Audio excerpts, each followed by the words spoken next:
നമ്മൾ എന്ത് ചെയ്താലും നമുക്കൊരു അഭിവൃദ്ധിയില്ല. ഒന്ന് ചെയ്ത് നോക്കി പരാജയപ്പെട്ടു, വീണ്ടും ചെയ്ത് നോക്കി പരാജയപ്പെട്ടു, എല്ലാം പരീക്ഷിച്ച് നോക്കി നിങ്ങളാണെന്നുണ്ടെങ്കിൽ ഇതും കൂടെ ഒന്ന് നിങ്ങൾക്ക് പരീക്ഷിച്ച് നോക്കാവുന്നതാണ്. നിലവിലുള്ള സാഹചര്യത്തിൽ നിന്നും എന്തെങ്കിലും രീതിയിൽ നിങ്ങൾക്ക് വ്യത്യാസം ഉണ്ടാവുന്നു നിങ്ങൾക്ക് തോന്നുന്നുണ്ടെങ്കിൽ മാത്രം ഒരു കൺസൾട്ടിങ് എടുത്താൽ മതിയാവും.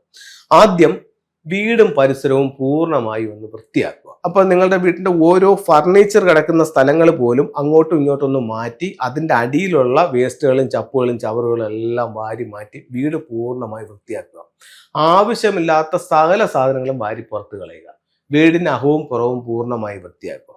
അടുത്തത്, വീടിന്റെ തെക്കു പടിഞ്ഞാറ് മൂലയിൽ ഒരു നിലവിലുള്ള വസ്തുവിൽ ഏറ്റവും ഉയർത്തി അവിടെ ഇടുക. ഒന്നുമില്ലെങ്കിൽ ഒരു 5 കൂട്ടം മണ്ണെങ്കിലും ആ മൂലയിലിട്ട് കന്നിമൂല ഒന്ന് ഉയർത്തുക. തെക്ക് വശത്തും പടിഞ്ഞാറ് വശത്തും മതിലില്ലെങ്കിൽ ഒരു ഷീറ്റെങ്കിലും വാങ്ങിച്ചിട്ട് ആ 2 സൈഡ് നിങ്ങളൊന്ന് മറയ്ക്കുക.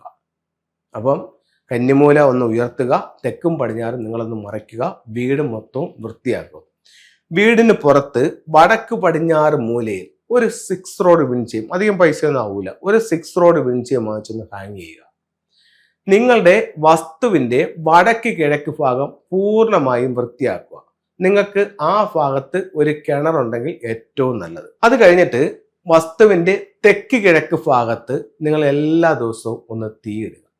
എന്നിട്ട് നിങ്ങളുടെ സ്വീകരണ മുറിയുടെ തെക്ക് കിഴക്കേ മൂലയിൽ ഒരു ലക്കി ബാമ്പുവിന്റെ ചെടി വയ്ക്കുക.